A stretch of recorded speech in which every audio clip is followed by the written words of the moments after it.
Všetci povedali, že pondelok, že ja som sám za seba. A očividne som tu naozaj sám za seba. No, trochu sa cítim aj trápne, ale čo už. Nejdám povedať. Aha, dobre. A inak sa pýtam aj kade tomu, že prídem, aj že nech mi zavolajú, že aký mám problém a nikto sa mi neozýva. A to ma už akože dosť ešte. Na ministerstvu vnútra som dvakrát napísal. Číslo som im dal, mobil, všetko. Majú moje mobilné číslo, hoci mi zazvoní, tak mi to nezvoní a nikto ešte úplne ignorácia. Som bol teraz v Lampárni, neviem, či ste náhodou nevideli. Nepozeral som, nie. Tak ja som bol ten, čo mi dali policajti neoprávnené pokutu za guľu a preto mám aj ten nápis. Akože o nič iné nejde, len o toto. Že dali mi za guľu pokutu, policajti a... Prosím? Ako za guľu? Za guľu, za ťažné zariadenie.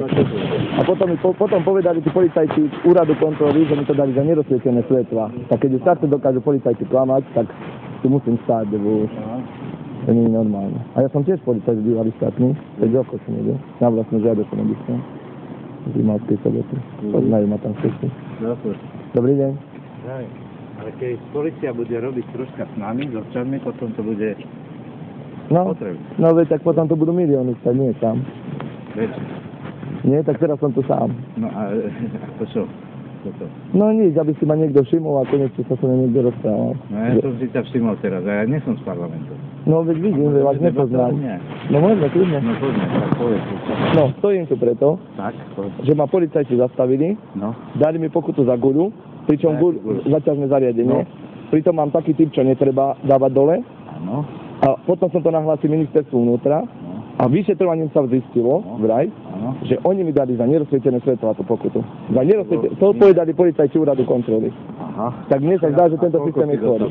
Iba 20 €, akože smiešná suma. Ale ide o princíp. A ja som ten... Počúvaj, no tak, to teraz na to nemáme, lebo pokutu keď si zaplatil. No ale ja som musel, lebo oni sa mi vyhrážali. Normálne sa mi vyhrážali, že... Ja to ti hovorím, že keď si zaplatil, to už ani pán Boh nebude. No nevadí, ale ešte mám to všetci vedieť, prosím? No, dobre. Tak ja ti dám vizitku a môžeš sa s nami spojiť a budeme robiť tak všetko, aby to v budúcnosti sa nestalo. Ale až po voľbách. No veď v poriadku, skúsme tak to vedieť. A vy ste zakúšali. Práve v pasu. Práva a spravodlivá. Ja by ste tam mal? Nezávisí. Ja som tam ja som zase špeciál. Čo? Aby sa nepovedalo, že všetci sme straníci. Hej, počkaj, dám ti vizitku. Jasne.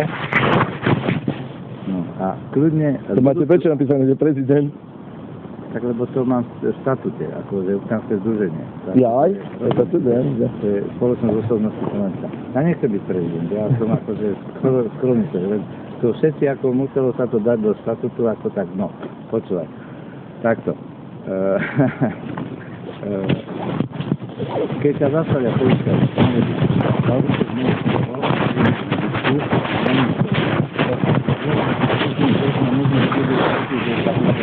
no ja, mne by stačilo, kedy dodržiavali zákon, potom by to bolo všetko poriadne. Nie, budú dodržiavať, oni aj dodržiavajú, oni to je všetko.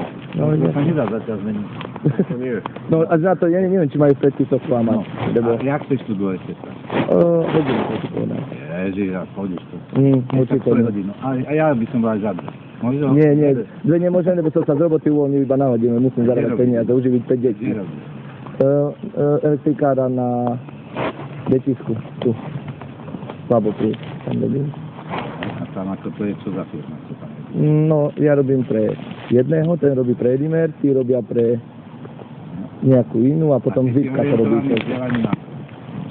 Vysokú školu skoro, a nedokončenú vysokú, a inak som elektromontér. A policajt som bývalý štátny policajt som. A kde si bol? V Rimavskej Sobote, poručík Cihelský, patril som pod krajský rejiteľ. Ty si poručík Cihelský? No ale nie, neviem, či ešte aj iný, ale bol som poručík, keď som dochádzal na vlastnú žiadosť. Aha. No to si nemal, tak by si mal podkresliť, alebo by si mal 5 hviezd. No ale ja toto robím troška vážnejší dôvodov ako nejaké peniaze. No ale keď sa zoberieme potom naspäť do stavu, pôjdeš? Do čoho? Policajtov pôjdeš? Keď sa zoberieme, aby si bol normálny policajt, nie? No ja som bol normálny policajt. No dobre, ale aby si bol taký, čo bude... Budete brať policajtov.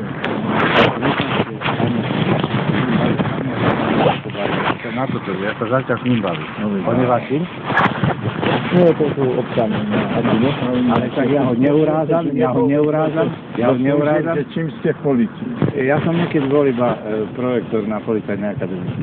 To nevadí. Ja som taký skromný chlapec, ale nič sa nedie. No to aj ja som. To je jedno, čo sme boli, kde sme boli, ako sme. Máme prehľad a vieme o svete. Za to sa s ním normálne bavím. Ja sa s ním bavím ústretov, aby sa teda riešila vec. Aj do budúcna. Určite. A ja sa o to chcem pricíniť. Len bohužiaľ, uvidíme, či ľudia pochopia, že či tá koncepcia, s ktorou ideme my ako osobnosti na teda kandidátske strany Právo a spravodlivosť, či ich presvedčí. To je na tej strane. Tam je pán Puška. Dneska práve sa zlomil súdny proces, kde to, čo bolo obvinené, obvinujúci sa ospravedlnil, že teda ho na to natiahli, nahovorili a tak ďalej. Hej? Asi tak. Práve som tam bol a som sa vrátil, píšel som tu niečo, že si tak nenapadí. Tak, hej? Sympatický chalan. Policajt bývalý člen, je to z našej strany. Áno. Musíte obchodov a tam... A je tam aj niekde, je tam aj nejaká tabuľka, že to, čo nemôžeme ísť bližšie? Toto musíš nahlásiť. Keď má povolenie, tak vtedy môžeš. Sú tu predpisy 50 metrov, keď sú takéto zhromaždenia, alebo... Musíš mať povolenie. Lebo nemal sa dneska metrov od Národnej rady sa nie. Musíte mať povolenie. Není problém, Musíte tam stáť. A kde to je to miesto, také konkrétne? Najbližšie, chcem byť najbližšie, kde môžem.